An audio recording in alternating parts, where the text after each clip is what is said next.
Bonsoir à toutes et bonsoir à tous. Nous sommes en direct du MIF Expo, c'est le salon du Made in France, fait en France la télé par Origine France Garantie.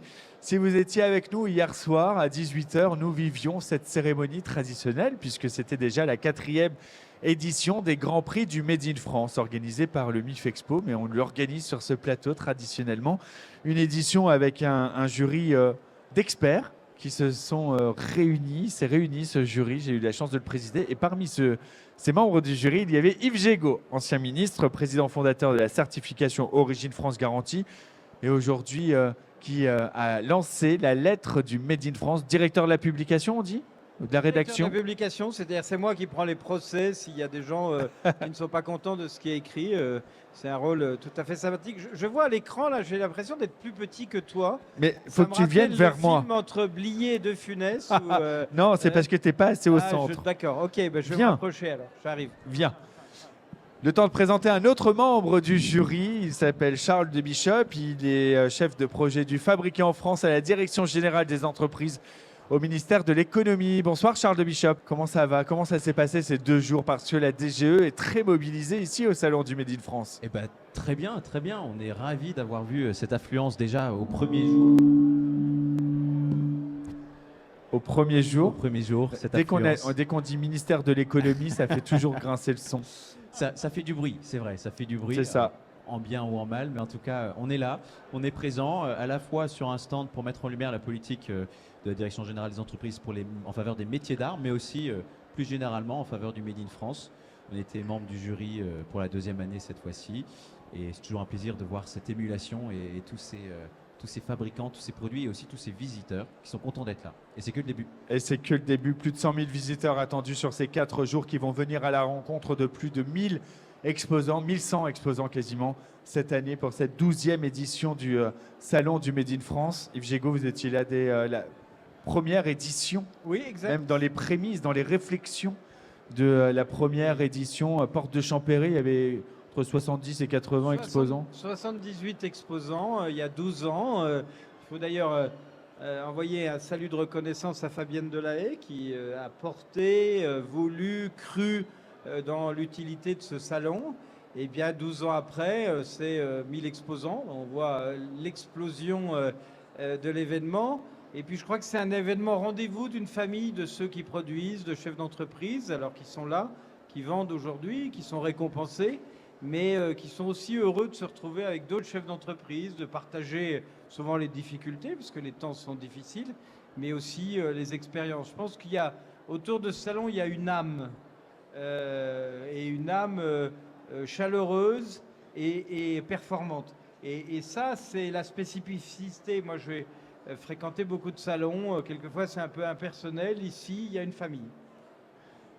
Yves Jégo, vous êtes aussi missionné par le gouvernement. C'est vrai. Il y a une mission autour du Fabriqué en France, du Made in France. Comment on peut hiérarchiser, réorganiser ce Made in France entre les différents labels, certifications, protéger. En fait, c'est surtout ça le sens de votre mission du Fabriqué en France. On peut en dire quelques mots. C'est vrai, je travaille sous l'autorité de Charles de Bishop qui est là. C'est notre patron à tous. Avec ses équipes, c'est l'ancien gouvernement qui m'a missionné, le nouveau gouvernement qui poursuit évidemment cette idée de réfléchir à apporter aux consommateurs une meilleure lisibilité. Parce qu'au fond, dans l'économie, on parle bien sûr des producteurs, c'est important, mais enfin, l'économie, elle vit parce que le consommateur, à un moment, il sort une carte bleue de sa poche et qui fait un acte d'achat. Eh bien, la mission qui m'a été confiée, c'est d'essayer d'apporter des propositions pour améliorer la lisibilité du Made in France, lutter, et nous sommes des combattants contre cette dérive sur ce qu'on appelle le franco-lavage, c'est-à-dire les gens qui mettent des produits, des drapeaux bleu, blanc, rouge sur toutes sortes de produits qui n'ont rien à voir avec la France. Il y a, je crois, des vrais sujets économiques. Et puis il y a au fond, j'avais déjà remis à un ancien gouvernement il y a 15 ans un rapport qui a d'ailleurs abouti à la création de la certification Origine France Garantie. Et moi, je suis assez heureux, 15 ans après, de travailler avec les équipes brillantes de la Direction Générale des Entreprises pour proposer, ce sera fait avant, à la mi-décembre, au gouvernement, des nouvelles pistes de réflexion, d'action autour de ce sujet qui nous rassemble. Il faut aider les entrepreneurs. Il faut aider ceux qui font vivre, je le dis, les fermes, les usines, les ateliers. Hein, c'est ça le Made in France. C'est des fermes, des usines, des ateliers. Tout le reste, c'est des débats intéressants, mais voilà, il y a cette réalité. Et ceux qui font vivre ces fermes, ces usines et ces ateliers, il faut les soutenir. Les consommateurs ont un rôle à jouer. Il faut les inciter à acheter français autant qu'ils le peuvent. L'information a un rôle à jouer. Et puis, il faut leur montrer qu'ils ne sont pas tout seuls et que, si vous me permettez cette dernière réflexion, on parle souvent de l'économie, des entreprises, des entrepreneurs. Mais moi, je pense qu'entre une entreprise qui produit et une entreprise de service ou une entreprise qui distribue, ce n'est pas la même chose. Tout le monde est noble, il y a besoin d'entreprises qui distribuent, il y a besoin de commerce, il y a besoin d'entreprises de services, bien sûr. Mais s'il n'y a plus les entreprises qui produisent, tout le reste s'effondre. Et qu'on mélange souvent en disant c'est l'économie, eh bien pour moi, un entrepôt de logistique qui stocke 90% de produits chinois n'a pas la même valeur pour l'économie qu'une entreprise qui produit des produits français. Et qu'il faut arriver à distinguer dans l'économie ces autres producteurs de ceux qui ne le sont pas. C'est un combat d'abord culturel pour expliquer les choses, et puis après c'est un combat de territoire, de terrain, parce que derrière, c'est l'emploi, c'est la vigueur, et puis c'est, Charles de Bishop le dirait, il est à Bercy, c'est les ressources pour l'État.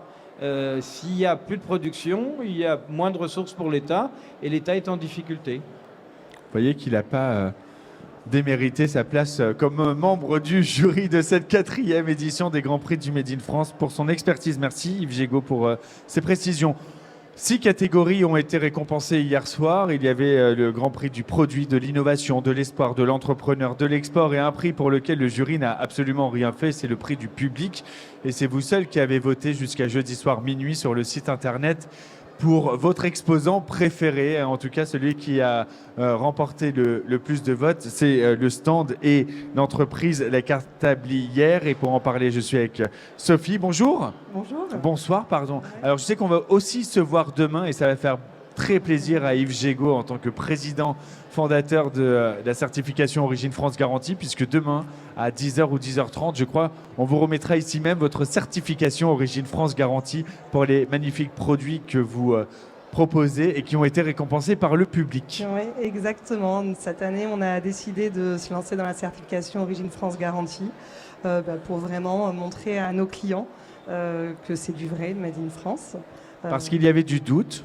Alors, il y avait du cuir pailleté, on en voit, de la maroquinerie, on en voit, et un consommateur a peut-être du mal à faire la différence quand il n'est pas accompagné. Donc là, on est sûr de ce qu'on vend, mais là, le client sera sûr de ce qu'il achète. Dernier sondage IFOP commandé par Origine France Garantie, 83% des consommateurs se disent rassurés lorsqu'ils voient ce logo Origine France Garantie.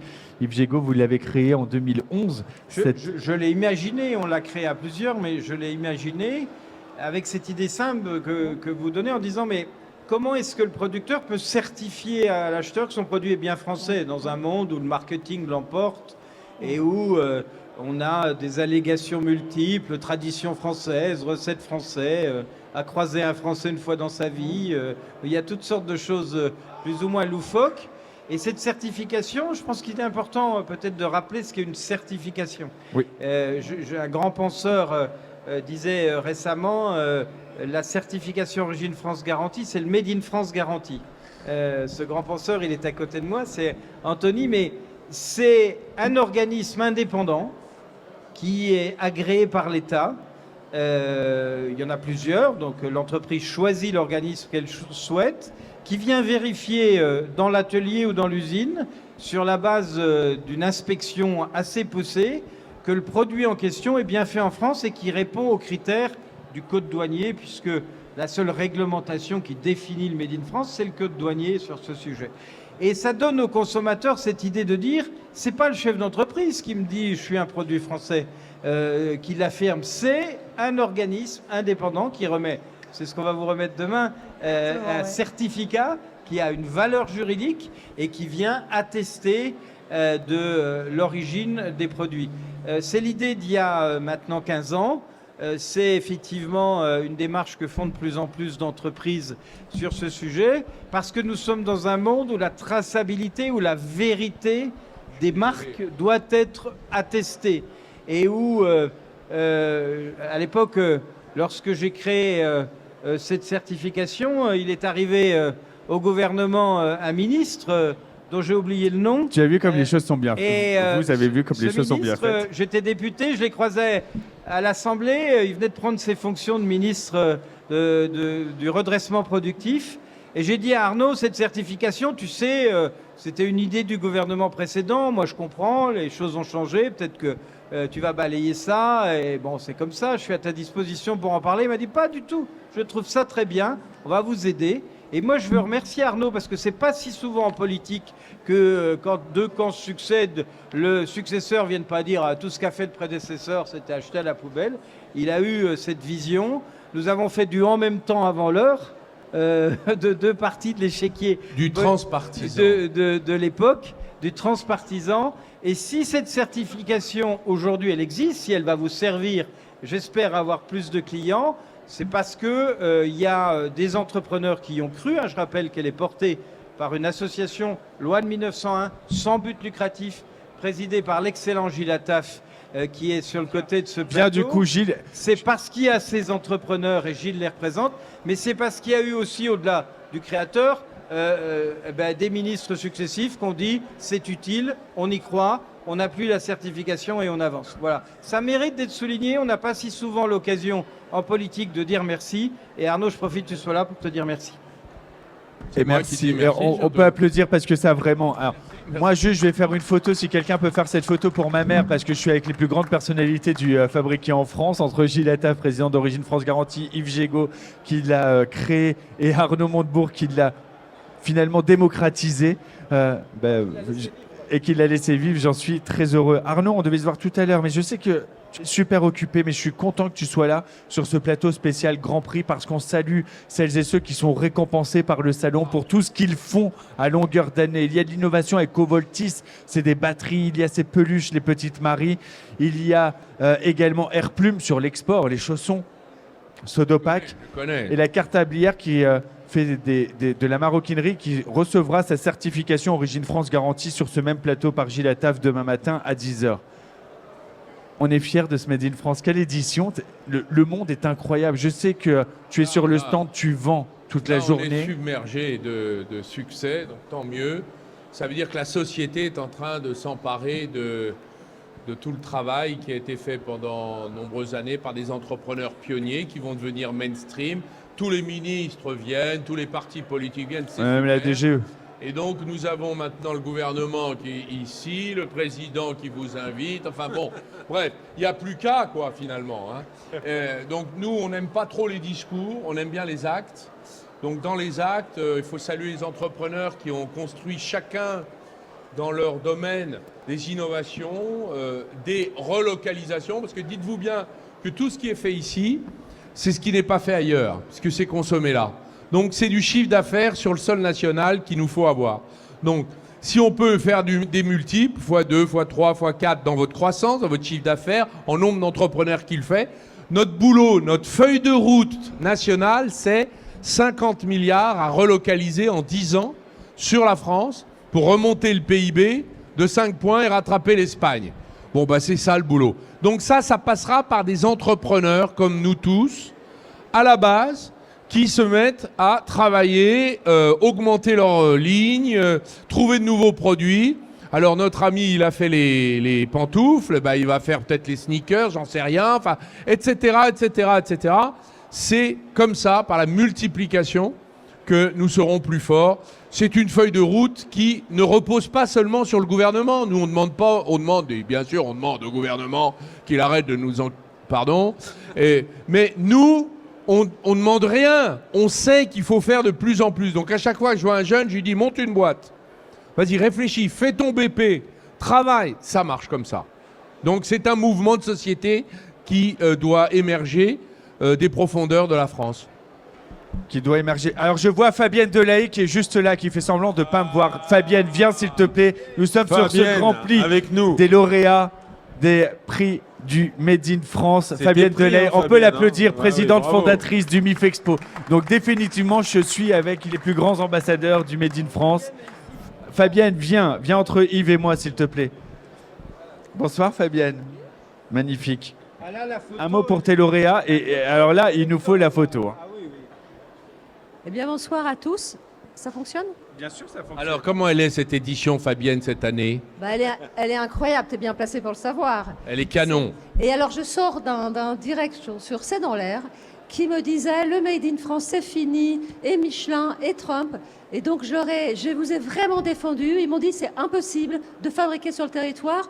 Ce à quoi j'ai dit, mais alors ils font quoi les 1000 exposants sur le salon si c'est pas possible? J'ai eu la même chose sur CNews cet après-midi, tu vois, j'ai défendu comme Et, toi tous et ces donc, voilà. magnifiques Donc exposants je leur ai dit d'aujourd'hui. qu'il était temps de changer cette stratégie qui du coup fonctionnait pas, on en avait la preuve, donc essayons autre chose. Voilà.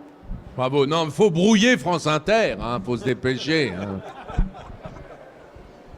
Non, c'était très sympa. On ne se serait pas permis. En tout cas, pour dire aussi cette solidarité, parce que Arnaud, tu le disais, c'est pas du en même temps, c'est transpartisan. C'est un combat de société. C'est quelque chose de là culturel. Quand on parle de Made in France, il n'y a pas d'extrême, gauche, droite, centre. On s'en fout. C'est tout le monde, c'est la France, c'est les Français, c'est notre quotidien. Acheter français, c'est notre quotidien, il n'y a pas d'acte politique. Moi, longtemps, on m'a dit, tu es journaliste sur le fabriqué en France, ah bah super, tu votes Marine Le Pen. Rien à voir, peu importe pour qui je vote, que ce soit elle ou pas, mais en tout cas, ça n'a rien à voir. Je reçois tous les candidats, d'ailleurs tous les partis, et tous les partis d'ailleurs sont invités pour dire aussi à quel point ce salon, il est à l'image de la France. C'est-à-dire, c'est les Français, on s'en fout de la politique, pardon, pour les anciens ministres, mais on s'en fout de vos bords, de vos affinités. C'est juste, qu'est-ce qu'on fait ensemble? Non, on s'en fout pas. La responsabilité des dirigeants politiques, c'est de se mettre d'accord pour un programme de réindustrialisation C'est vrai. commun. Ça, c'est vrai. C'est plutôt comme ça. Tu as raison. C'est-à-dire que finalement, moins il y a de divergence, mieux c'est, pour que la politique continue la politique, la bonne politique. Voilà. J'aurais aimé être succédé par quelqu'un qui continuait ce que moi-même j'avais déjà continué de mon prédécesseur, etc. C'est la grande chaîne de l'amitié par-delà les désaccords. Pas mal ça. C'est beau. C'est pas beau. mal, hein, Monsieur de Bishop, c'est pas mal ça. Charles de Bishop. C'est très bien, c'est bien dit. On aime quand il y a les compliments. On va quand même présenter tous nos lauréats. L'export, parce que ça, c'est important. On le sait, le Made in France, c'est bien. Il est bien en France. On l'a vu avec l'étude de la CCI ce matin et on recevait Antoine Armand, le ministre de l'économie. On était content que le gouvernement soit présent aussi au salon du Made in France. Ça n'a pas toujours été le cas, après toi. On a eu des moments où ils étaient très, très absents. Donc, quand un ministre de l'économie en personne vient et prend du temps, on est content. Et donc, le prix de l'export pour Airplume, c'est l'entreprise Sodopac, Airplume des chaussons. Et ben oui, on est bien en France. C'est l'art de vivre à la française. Il s'exporte. Rappelez-nous le chiffre à l'export. Il est incroyable, Frédéric. Oui, alors l'export, nous, on fabrique à peu près 600 000 paires de chaussons par an en Dordogne. Donc, on est le premier fabricant français de pantoufles. Et comme beaucoup de fabricants en France, on travaille à 80% en marque blanche pour la grande distribution. Et on travaille à 20% pour nos marques propres, qui est donc la marque Airplume, que l'on vend essentiellement chez des multimarques, et sur notre site web. Donc la grande distribution, la marque blanche, c'est bien évidemment la grande difficulté des fabricants français, puisque si on n'arrive pas à faire du volume, on n'arrive pas à fabriquer, et on n'arrive pas notamment à fabriquer à des prix compétitifs. Nous, on se targue d'être le fabricant français qui offre de la qualité à des prix abordables, puisque l'on vend nos produits à 30 € en moyenne sur notre site web, 30 € TTC. Donc faire du prix compétitif et fabriquer en France, c'est possible, mais ça n'est possible que si on a des volumes et que si on est suivi de façon globale par toute la grande distribution, puisqu'on travaille comme la majeure partie des fabricants en France qui ont une grande partie de leur portefeuille en sous-traitance et une petite partie de leur portefeuille en marque propre. Donc sur ce salon, on est très heureux. On a un énorme engouement, un public fantastique, des gens qui viennent nous voir, qui aiment ces produits, qui ont envie de ces produits, mais ça n'est pas suffisant. Ça n'est pas suffisant pour aider les entreprises à s'en sortir et pour aider les entreprises françaises à aller plus loin. Et quand on parle de réindustrialisation, on doit parler d'abord d'industrialisation. On doit d'abord fabriquer, construire et aider à faire des champions français, comme les Italiens l'ont fait, comme les Chinois l'ont fait, comme les étrangers le font, c'est-à-dire s'appuyer sur des leaders domestiques et les aider à se développer. Et c'est là qu'on pourra continuer à se développer, c'est là qu'on pourra continuer à baisser les prix, parce que plus on fait de volume dans l'industrie, et plus on écrase les frais fixes, et plus on peut baisser les prix, et plus on peut être compétitif. Aujourd'hui, avec le déficit commercial que l'on a en France, il faut bien comprendre que nos concurrents subventionnent et sursubventionnent leur industrie domestique. Et c'est comme ça qu'ils sont compétitifs, c'est pas autrement. Oublions cette histoire de modèle social français, ça n'est pas la raison pour laquelle nous ne sommes pas compétitifs. La raison pour laquelle nous ne sommes pas compétitifs, c'est qu'en France, on n'arrive pas à aider les champions domestiques, on n'a pas compris où envoyer l'argent. On continue à éparpiller l'argent à droite et à gauche. Il faut absolument aider les existants. Il faut aider à se développer à partir de sociétés qui sont sur le marché. Il ne veut pas nous donner son chiffre à l'export, hein, t'as remarqué? J'ai bien noté. J'ai bien noté. Parti, on fait 15% de notre chiffre à l'export. Voilà, on est arrivé quand même. Voilà. Tu l'as eu, tu l'as eu. C'est ça. Arnaud. Oui, alors, bon, je dis souvent, il nous faut des leaders mondiaux en province. Des grosses boîtes en province. Il n'y en a pas beaucoup. Elles sont concentrées dans les grands groupes cotés listés, sur le 440, le SBF, etc. Donc il faut construire plus que des ETI, mais des leaders mondiaux, comme les Allemands d'ailleurs ont su le faire. Donc ça suppose un système de financement qui soit subordonné aux intérêts de l'économie réelle, et non pas surplombant. Voilà. Pourquoi l'Espagne et l'Italie et l'Allemagne ont des systèmes bancaires qui, aujourd'hui, dont ils ne sont pas contents. Pourquoi ? Parce qu'ils sont beaucoup moins flamboyants sur la rentabilité que la France. C'est parce qu'ils financent l'économie. Nous, chez nous, ils ont quitté l'économie. Ils vendent, alors à part 2 réseaux mutualistes, on connaît les noms, hein. Tous les autres, ils ont déserté. Ils font ce qu'on appelle le BFI, Banque de financement et d'investissement. Ils jouent avec l'argent sur les marchés mondiaux avec des grandes entités. Et puis les petites entreprises, les moyennes entreprises, toutes celles qui sont portées à croître si elles avaient du financement, il n'y a personne. Donc ça, il faut réformer les banques d'urgence en France. D'ailleurs, 54 milliards de profits pour le système bancaire français, c'est un énorme problème parce que je préférerais avoir des banques moins flamboyantes et une économie prospère plutôt que des banques très riches et une économie en difficulté. Je suis bien d'accord. Yves Gégaud. J'ajoute pour ce que vous On revit le match d'hier, Arnaud. Ah, ça a de l'impact, Tiens, hein, vous avez vu. Je l'ai pas fait exprès. Hein. Pour ce que vous avez dit, je pense qu'effectivement, il faut aider ceux qui produisent à produire plus. C'est ce que a dit Arnaud. Et il y a la question des banques, je rejoins à 100% ce qu'il vient de dire. Il y a aussi des leviers. On parle beaucoup des États-Unis aujourd'hui, de l'arrivée d'un président très protectionniste et souverainiste. Je rappelle que les États-Unis, depuis un siècle, réservent 50% des marchés publics américains aux produits américains.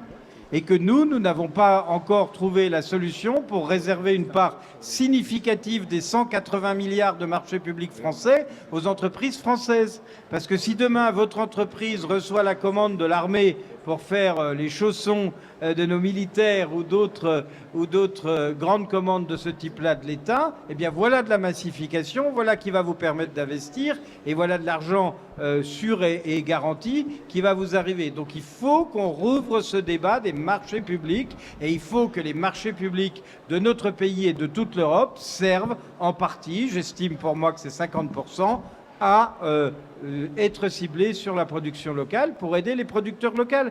Parce que les marchés publics, c'est notre argent. Je rappelle que les marchés publics, ce n'est pas l'argent de l'État, c'est l'argent de nos impôts. Et on devrait pouvoir avoir le choix de dire qu'on veut que nos impôts soient dépassés dans des entreprises françaises et pas dans des entreprises chinoises. Oui, mais alors, on est les premiers clients de Kleenex. Parce qu'à chaque événement mondial organisé en France, on a la même réaction 6 mois après, en disant on aurait dû acheter local alors qu'on achète en Chine. Que ce soit les Jeux Olympiques, la Coupe du Monde de foot, la Coupe du Monde de rugby, que ce soit les grandes associations sportives qui dépendent des bénévoles qui tous les dimanches vont amener les gamins au stade, on continue à les laisser acheter année après année. Donc, si vous voulez, après, on achète du Kleenex parce qu'on pleure, mais on n'arrive pas à avancer sur ces sujets qui sont pourtant simples, c'est de la volonté politique. Très bien, Charles de Bishop, est-ce que c'est à cause de vous qu'on achète des Kleenex? Vous êtes chef de projet du fabricant en France à la Direction Générale des Entreprises. Alors s'ils sont made in France, tant mieux. S'ils sont importés, c'est problématique. S'ils sont Poppy, c'est Origine France garantie, c'est mieux. Voilà. Non, sur le fait de s'appuyer sur des champions existants, c'est indispensable. Faire en sorte d'accompagner ceux qui n'ont jamais quitté le territoire, il le faut.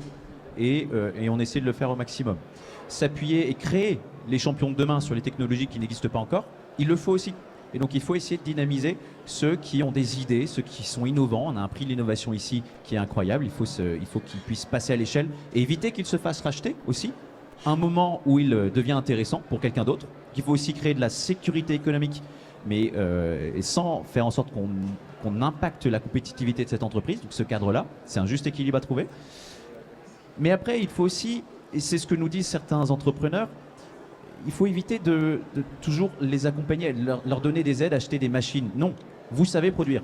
Vous savez acheter les machines par vous-même. Vous savez trouver de l'argent pour le faire. Ce que vous avez besoin, et vous l'avez très bien dit, c'est de la visibilité, du long terme, de la commande. Et de la commande... Pas de la visibilité de la commande. De la visibilité de la commande, pardon. Donc de la visibilité sur, je sais que dans 3 ans, j'aurai écoulé ma commande de je ne sais pas combien de millions de Kleenex. Et ça, c'est très important. Et c'est pour ça que à la politique de l'offre qui a été menée depuis un certain temps, sans rentrer dans le détail, pour pas avoir un débat sur est-ce qu'elle était bien faite ou pas, mais avec France Relance, France 2030, il faut absolument passer aujourd'hui, avec un budget contraint, à une politique de la demande. Et cette demande, elle a 2 volets. La commande publique, Yves Gégaud l'a dit, et ça, il y a 2 choses. La première, c'est qu'on essaie de faire au niveau de la Direction Générale des Entreprises, à droit constant sur les filières d'abord les plus stratégiques, une relocalisation de nos achats, faire en sorte qu'on achète le Made in France à droit constant avec tous les avantages que les producteurs français ont et peuvent sécuriser juridiquement les acheteurs. Mais aussi, et là j'en appelle à vous et au relais, au réseau, faire évoluer ce droit-là. Yves Gégaud a dit qu'il faudrait qu'on puisse être en capacité de dire qu'il faut 50% des marchés publics qui soient Made in France, Made in Europe. Je ne sais pas si l'idée est bonne ou pas. En tout cas, aujourd'hui, elle n'est pas possible. Mais si vous vous battez, vous, demain, au niveau Charles, on ne va européen, pas refaire le match, mais est-ce qu'elle est possible ou pas? Oui, elle peut être possible. alors, elle peut être possible parce que le chantier est ouvert. Et là, le chantier au niveau européen de la révision des directives commande publique de Non, 2014... mais on ne va pas refaire le match. Non, non, d'Arcachon, parce que- on sait très bien que ni je l'Europe veux dire- n'a d'armée, ni de possibilité de faire de la répression, et qu'à un moment donné, ce sera jugé dans 10 ans, et qu'aujourd'hui, l'Italie le fait, et elle Justement, va très je veux bien. pas refaire le et match, que Anthony. d'ici... Non, non, mais... Je dis juste que le chantier est ouvert et si justement on ne veut plus avoir à refaire le match, allons-y. Faisons une politique d'influence, acteurs publics, acteurs économiques ensemble et essayons de faire bouger les règles. Comme ça, le chantier est ouvert. Donc peut-être qu'on a moyen de faire en sorte que demain, cette question-là ne soit plus un débat. Moi, j'ai une proposition radicale sur la commande publique pour que le gouvernement mette du Viagra dans son potage sur le sujet, si vous me Mais du permettez Viagra made cette in expression. France. Et du Viagra made in France. Alors moi, je vais vous dire, en Allemagne, il y a 3000 acheteurs publics. En France, il y en a 120 000. Des gens qui ne savent pas. L'attaché de préfecture, le mec du département, ils ont peur du pénal, le favoritiste, etc. Très bien. En Allemagne, vous savez comment ils font? Ils réunissent les 3000 acheteurs parce qu'ils ont supprimé la possibilité pour les collectivités locales d'acheter. Et en fait, c'est concentré et centralisé. Dans 3000 acheteurs. 3000 acheteurs, ils tiennent dans une salle. Donc le ministre leur dit, vous achetez allemand. Et les gars, ils disent, d'accord, monsieur le ministre. Chez nous, débrouillez-vous. Nemerden zizich. Et la conséquence de tout ça, c'est que, eh bien, 16%, je ne sais plus, 20% de la commande est dirigée vers la France. Les Français consomment plus patriotiquement que les collectivités publiques, comme le disait l'excellent Yves Gégaud. Donc ça, faut que ça change. Occupez-vous de ça, monsieur Oui. Bishop. Mais justement, je pense qu'on est sur une bonne fenêtre. Le rapport de M. Gégaud pourra être source de proposition. Je pense qu'on est dans un moment où justement ces propositions-là peuvent trouver écho et peuvent éventuellement trouver sens. On ne va pas refaire le match non plus de la conférence d'hier sur l'Europe où Roland Lescure donnait l'exemple des perfusions, des poches à perfusion dans le nord de la France, où finalement la question était de se dire est-ce que ça doit rester de l'exemple ou finalement une généralité, et que si on est capable de le faire sur de l'exemple, on peut peut-être le généraliser. Tout à fait. On est quand même sur un plateau avec nos lauréats, on va saluer nos lauréats. Gilles, quand on a les petites Maries qui fabriquent des peluches et qu'on a lancé Cocorifeux On le voit, salut. Salut Arnaud. À demain. Je suis avec toi, hein, tu sais, je tiens grâce à toi. Tu le sais. Quand on a lancé Cocoriffeux et on voit la mascotte qui est là, on sait à quel point c'est pas simple de fabriquer de la peluche made in France et on va pas refaire non plus le match de la friche, mais en tout cas ça méritait pour ce prix, un prix de l'espoir parce que cette entreprise, elle date de quoi? Des années 60, hein, je crois 63 1963, oui. 1963 et vous continuez à produire des peluches de qualité. Gilles, on va pas déflorer, et Yves également, tu étais là, on va pas déflorer, mais on avait Jeanne Lemoine dans le jury, elle a failli la voler. Elle a failli la voler, la peluche, parce que c'est des peluches pleines de sens, qui sont bien faites, qui sont douces, il y a une étiquette, on voit qui a fabriqué cette peluche. Quelques mots, si vous le voulez bien, sur ces peluches, cher Bastien. Oui, bah, tout à fait, bah, je rejoins tous les messages. Est-ce qu'on vous entend? Sinon, Charles va vous passer son micro, ce sera plus simple. Vous m'entendez mieux là? On vous entend parfaitement. Oui, pour compléter ce qui a été dit précédemment, outre les objectifs de prix où il faut être au bon prix et au bon produit, ce qui est super important, c'est de se différencier aussi. Et comme vous l'avez dit, un des axes de différenciation, nous sur le secteur de la peluche, c'est créer de l'émotion, créer de l'authenticité et que les gens qui voient une peluche derrière sachent toute l'histoire qu'il y a des mamans avec un savoir-faire unique qui ont fabriqué ces peluches-là. Et de surfer sur le nom Les Petites Maries pour voilà, mettre bien en avant ces produits-là et de travailler aussi sur l'image pour que ça, voilà, que ça soit le plus attirant possible. Et c'est vrai qu'on est sur un secteur avec des produits, c'est l'émotion qui déclenche l'achat. Effectivement, il y a le côté prix, mais on essaye de trouver des petites touches d'innovation, donc écrire par exemple le prénom des couturières qui a réalisé la peluche. Donner du sens aux produits et même quand on a C'est ça. plus de 50 ans, quand on a été fait, plus de 60 ans même, quand on est né en 1963, on peut toujours être un espoir. C'était une manière aussi pour le jury d'encourager cette entreprise, Charles de Bishop. Oui, et nous, ce qui nous a marqué aussi dans le jury, c'est de se dire que finalement, ces produits-là, même si on en a encore quand on a 50 ans, ils ont pour public surtout les enfants. Oui. Et on trouvait ça insupportable de se dire que des peluches qu'on donne à nos enfants puissent être fabriquées par des enfants eux-mêmes. Et donc on trouvait que c'était un beau message que de dire que ce type de produits, il faut les faire chez nous, parce qu'on ne va pas donner l'horreur à nos enfants, donc donnons-leur de l'amour. Et qu'on peut faire des câlins à vos peluches et les yeux vont pas finir au fond de la gorge à étouffer l'enfant. Oui. Ah non, mais parce que c'est aussi une réalité. Et c'est un autre message. Alors je vais parler à l'ancien ministre. Monsieur le ministre, on peut quand même, en Europe, importer des produits qu'on ne pourrait pas imaginer fabriqués sur ce territoire européen. Oui, les normes que nous imposons aux producteurs européens, les normes sanitaires, les normes sociales, les normes environnementales, elles sont pour la protection, alors en l'occurrence s'il s'agit de peluches des enfants, les produits importés, effectivement, ne respectent pas toujours ces normes. Alors sur les jouets, si, il y a une obligation de déclaration et que l'importateur vérifie, vous savez, c'est le petit logo CE, qu'il se soit conforme aux normes européennes. Alors, j'ai appris qu'il y avait deux logos CE. Suivant l'espace entre le C et le E, il y a une contrefaçon sur le CE alors, qui n'est pas exact. Vous êtes au courant, Charles de Bishop, de ça? C'est pas totalement impossible. La dimension du CE est normée. Voilà, il y a une dimension qui est normée et donc on peut avoir des étiquettes sur lesquelles il y a un CE qui est hors norme, à quelques millimètres près et qui du coup ne rentre plus dans la norme du CE que l'on connaît, mais qui passe quand même Donc, du ça coup veut entre dire les que mailles du si filet. le consommateur n'a pas fait des hautes études, au moins Bac plus 6, il ne comprend pas ce qu'il achète. Exactement. Moi, je suis pour un dispositif simple qui est de dire que sur le territoire européen, on ne doit accepter de vendre que des produits qui respectent les normes européennes. C'est au fond un tel bon sens qu'on se demande pourquoi ça n'est pas appliqué. Ça n'est pas appliqué aujourd'hui. Il y a ce débat de ce mot qu'il faut qu'on décrypte, qui est le mot des clauses miroirs, qui consiste à dire qu'il faut négocier que quand on importe des produits ou quand on exporte nos produits, ceux qu'on importe aient les mêmes normes.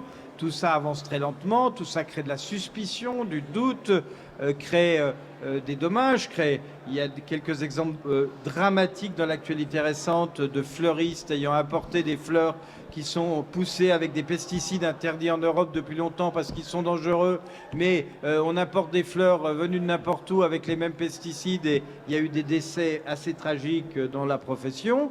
Il faut absolument que la normalisation européenne, qui est contraignante, les chefs d'entreprise souvent disent c'est contraignante, soit d'abord vécue comme un signe de qualité. Si on a des normes élevées, c'est que c'est de qualité.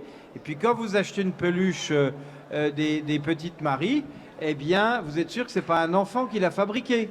Vous êtes sûr que les normes sociales sont respectées. Vous êtes sûr que l'entreprise ne rejette pas dans l'atmosphère des produits polluants et interdits. Et on peut saluer... Tout ça est un vrai débat, pardon Charles, et acheter français, c'est aussi acheter sécurité. Parce que nos produits sont parmi les plus sécurs du monde. Et quand on achète un produit français, on achète plus de sécurité que quand on achète un produit de made in nulle part. Et on peut saluer les douanes et la CCRF qui sont aussi présents sur le salon pour expliquer en quoi ils protègent le consommateur, à la fois dans les importations et sur justement ces problèmes de logo qui parfois flouent le consommateur. Et la bonne nouvelle, c'est qu'on va se retrouver à 16h30 demain avec Monsieur Gégaud, avec toi-même et les douanes également pour parler du Made in France. Mais qu'est-ce que c'est vraiment et qu'est-ce que ça veut dire? Et on se retrouvera sur une conférence. L'innovation. Alors Yves, je vais te laisser présenter l'innovation Covoltis parce que j'étais au jury, puisque je présidais ce jury, et tu as été l'un des fervents défenseurs de ce dossier, vraiment en débattant, en disant à quel point c'était génial sur notamment la récupération de l'électricité. On parle de bornes électriques Covoltis. Alors on laissera surtout le fondateur en parler, parce que c'est lui qui en parle mieux. Tu l'introduis mieux que moi. Moi, j'ai défendu dans le jury Covoltis pour avoir le prix de l'innovation, parce que Covoltis fait des bornes de recharge de voitures électriques et que c'est au cœur de la problématique économique d'aujourd'hui et de demain. Tous les débats sur la voiture électrique, vous les connaissez sur ce sujet. On a la chance d'avoir un acteur français qui fabrique en France, dans une usine qui est une des grandes dernières usines d'électronique de France, Billing, qui est dans la Sarthe, des bornes qui sont Origine France garantie et qui permettent d'être à la pointe de la technologie, puisque ce sont les bornes intelligentes. Mais là, je vais laisser le chef d'entreprise, par ailleurs polytechnicien, expliquer ça. Qu'est-ce qu'une borne intelligente? Mais il faut dire que tout n'est pas désespéré, qu'on sait fabriquer des voitures électriques. La nouvelle R5 électrique est Origine France garantie. Qu'on sait fabriquer des bornes électriques de recharge et qu'il faut que quand les Français vont s'équiper, eh bien, ils le fassent. Moi, Anthony, je veux pousser un coup de gueule ce soir. Avec plaisir. J'ai un peu mal au cœur quand je vois que EDF ou Enedis installent des panneaux pour ses clients photovoltaïques pour qu'ils récupèrent un peu d'énergie et que c'est des panneaux chinois. Voilà, quand c'est une grande entreprise française, elle devrait avoir l'honneur d'installer des panneaux français. Eh bien, avec les bornes Covoltis, on est sûr que d'abord de la qualité, mais aussi qu'on ne va pas donner notre technologie à des Chinois, parce que derrière les bornes, il y a beaucoup d'intelligence, mais il y a aussi de l'espionnage qui est possible, il y a aussi des informations sur la circulation qui sont possibles, et avec les bornes qui envoient dans le cloud américain ou d'autres des informations, on ne sait pas, on va donner ces informations, on sait que c'est l'or noir, les données du 21e siècle, eh bien il faut défendre les produits français pour rester exempt de toute tentative de piratage. À vous la parole pour Covoltis. Merci beaucoup. Je pense que Yves a très bien présenté ce qu'on faisait. Covoltis, c'est 5 ans et demi de travail, d'expérience. Finalement, on a appris très vite ce que le monde voulait de nous en termes de bornes de recharge. Les gens attendaient un mécanisme, un système qui permette à l'utilisateur de charger facilement, mais en même temps, il fallait protéger le réseau électrique, puisque demain, quand il y aura des millions de véhicules, et il y aura des millions de véhicules, je suis de ceux qui croient que demain, il y aura 40 millions de véhicules électriques, et il n'y aura pas de retour en arrière. Il ne faut pas tergiverser. Simplement, des gens comme nous existons parce que nous voulons apporter une solution qui soit pérenne et qui permette aux gens d'acheter un produit qui apporte demain le côté bidirectionnel. Quelques éléments à retenir. Imaginez, vous avez votre véhicule électrique, vous allez au bureau, un panneau solaire, j'espère, Origine France garantie, qui permettent de charger de l'énergie propre dans votre véhicule. Vous rentrez chez vous et en rentrant chez vous, chacun rentre chez soi, allume les lumières, allume le four et provoque ce qu'on appelle dans le jargon l'heure de pointe de soir. C'est à ce moment-là que la consommation des compliqué en hiver en plus, faut le rappeler. Exactement. Et à ce moment-là, les producteurs d'électricité relancent des turbines à gaz qui produisent du CO2. Ces turbines à gaz, globalement, imaginez, c'est des rendements faibles parce que c'est mieux qu'on démarre, qu'on éteint. Et donc, ce qu'on fait, c'est qu'avec la bande bidirectionnelle Covoltis Origine France Garantie, on rend quelques kilowattheures, 5 à 6 kilowattheures, c'est rien du tout, à la maison, et on fait en sorte que la maison n'aille pas provoquer de l'émission de CO2. Donc rien que ce mécanisme, c'est une économie de 1 tonne de CO2 par an et par foyer. Il faut rappeler, un véhicule thermique, c'est 1,6 tonne de CO2 par an.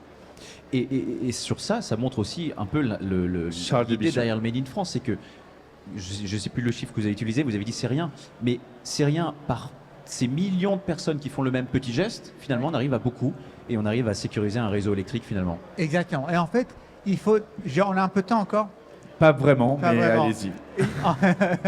Il faut se dire simplement qu'un véhicule ne représente pas beaucoup, mais 300 véhicules, c'est 1 mégawatt de puissance. Alors ça ne parle pas aux gens, mais 1 mégawatt, c'est ce qu'on met dans des conteneurs de batterie qui permettent de faire de l'équilibrage. Et ces voitures qui ont des batteries embarquées, finalement la batterie c'est de la matière première. Ce qu'on fait, c'est de permettre à de la matière première qui en temps normal roule. Dès que la voiture est arrêtée, la voiture sert à autre chose que de faire tourner le véhicule. Merci beaucoup pour toutes ces précisions. On rappelle que le prix de l'entrepreneur, puisqu'il n'est pas là ce soir, a été remis à Philippe Rivière, le président d'ACI Group, et le prix du produit à Briochin. On était assez d'accord dans le jury, on doit le dire, pour le remettre à Briochin, les produits ménagers. Merci à tous nos lauréats. Une émission un peu particulière. Elle n'avait pas... elle ne devait pas prendre cette tournure, mais finalement c'est ça aussi les directs. Mais vous êtes les bienvenus jusqu'à lundi. Nous on va se retrouver demain pour une remise de certification. Merci Charles de Bishop. On va se retrouver également demain. Je rappelle que vous êtes chef de projet du fabricant en France à la Direction Générale des Entreprises auprès du ministre de l'Économie. C'est à Bercy. Yves Gégaud, merci infiniment d'avoir partagé ce moment en qualité de grand témoin avec nous. Je voudrais plus personnellement remercier les équipes techniques parce que quand on dépasse les chronos de 40 minutes, il y a à peu près 10 personnes derrière dans une régie qui sont en train de bosser et qui continuent à bosser et qui bossent franchement très bien et qui me rendent... je suis à la 17e heure de direct depuis hier matin et qui me rendent ces directs si agréables. Merci Saniala, particulièrement à l'oreillette. On peut les applaudir, tous les techniciens de VL Media qui... derrière font un travail formidable et qui font vraiment que ces heures de direct, c'est un bonheur de les animer. Un bonheur grâce à vous aussi, parce que c'est vous qui faites le Made in France et que moi je fais que vous montrer. Merci Yves Gégaud. Nous, on va se retrouver demain. Alors, un petit rendez-vous en particulier, dès 9h38, ce sera sur C8, dans Envie d'agir, aux côtés de Jalé, qu'on connaît bien. On se retrouve ici en direct dès 10h du matin. C'est le MIF Expo. C'est le salon du Made in France. On est heureux parce que c'est fait en France la télé et c'est par Origine France Garantie. Très belle soirée. À demain.